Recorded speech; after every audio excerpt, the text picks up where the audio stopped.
Hello friends, welcome to defence matrix. तो finally India को Russia से फ्रिगेट्स मिलना चालू हो जाएंगे, जो कि 2 साल के डिले के बाद होगा। ये तलवार क्लास के फ्रिगेट्स हैं जो कि 2013 में ही लेट डाउन किए गए थे, पर ये ऑलमोस्ट 11 साल के बाद इंडियन नेवी को मिल रहे हैं।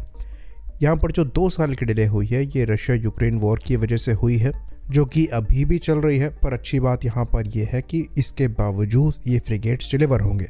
तो जो पहला फ्रिगेट है ये इस साल सितंबर में डिलीवर हो सकता है, वहीं पर जो दूसरा फ्रिगेट होगा ये अगले साल की शुरुआत में डिलीवर हो जाएगा।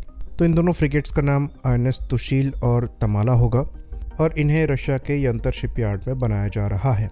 तो ये बात हम आपको बता दें कि ये शिप भले ही 2013 में लेट डाउन किए गए हों, पर जो एक्चुअल डील साइनिंग है इंडिया और रशिया के बीच में ये 2018 में हुई थी $950 मिलियन की अमाउंट में, जिसके अंतर्गत 2 एडमिरल ग्रिगोरोविच क्लास के फ्रिगेट्स प्रिक्योर करने थे, एडमिरल बुताकोव और एडमिरल इस्तोमेन। एक्चुअली ये जो 2 शिप रशिया से आ रहे हैं ये रशियन नेवी के लिए बनाए जा रहे थे, लेकिन उस समय रशिया और यूक्रेन का कॉन्फ्लिक्ट क्राइमिया को लेकर चल रहा था। तो यूक्रेन ने जो गैस टर्बाइन इंजन्स इन वॉरशिप्स में यूज़ होते हैं उनको सप्लाई करने से मना कर दिया। तो एडिशनल शिप्स जो हैं ये रशिया के लिए नहीं बनाए जा सके।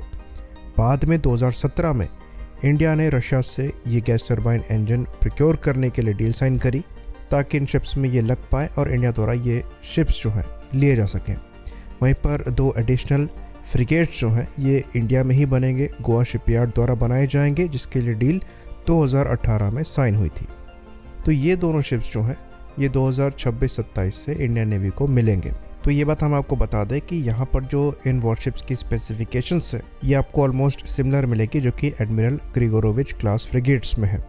ये प्रीवियस तलवार क्लास से थोड़े से बेटर हैं और करीबन 4000 टन क्लास कैटेगरी में आते हैं। तो अगर आप इनको हमारे शिवालिक क्लास के फ्रिगेट से कंपेयर करेंगे तो ये हल्के हैं।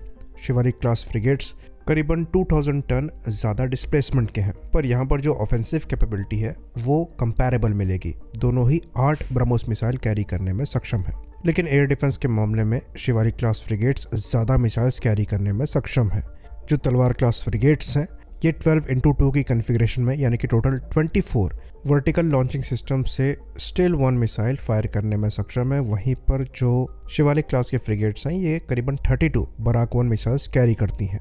नीलगिरी क्लास फ्रिगेट्स में ये ज़्यादा बेहतर हो जाता है और बराक 8 वहाँ पर 32 के नंबर में कैरी करी जाती हैं। बाकी यहाँ पर एक ही RBO 6000 रॉकेट लॉन्चर है और एक ही हेलीकॉप्टर कैरी किया जाता है। वहीं पर शिवालिक में ये आपको 2 के नंबर में मिलेंगे और इसलिए वहाँ पर साइज़ बड़ा है। वहीं पर नीलगिरी क्लास जो है ये state of the art modern frigate है जो कि अगले साल से अगेन इंडियन नेवी द्वारा इंडक्ट किए जाएंगे।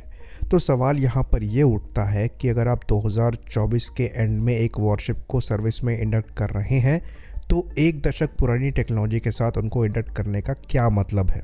आपके डोमेस्टिक फ्रिगेट्स इनसे काफ़ी ज़्यादा कैपेबल होंगे। डेफिनेटली नंबर का एक एडवांटेज रहेगा और फ्यूचर में इन्हें इंडिजिनसली ही अपग्रेड किया जा सकेगा। पर फिलहाल जो कन्फिग्रेशन हमें मिल रही है सेंसर्स के पॉइंट ऑफ व्यू से, वेपन्स के पॉइंट ऑफ व्यू से, ये थोड़ी आउटडेटेड है। तो एक्स्ट्रा शिप से डेफिनेटली कैपेबिलिटी बूस्ट यहाँ पर ज़रूर मिलेगा, लेकिन अगर 2017 में डील साइनिंग हो रही थी तो वहाँ पर मॉडर्न सेंसर्स को इक्विप करने को लेकर भी नेगोशिएट किया जा सकता था, और वो भी तब जब 2 शिप्स जो हैं ये हम इंडिया में ही बना रहे हैं।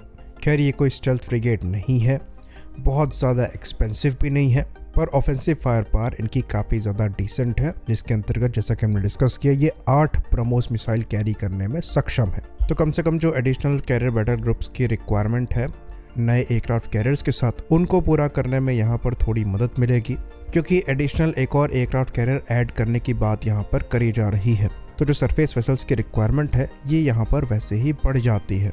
तो 4 एडिशनल शिप्स यहाँ पर आ जाएंगे।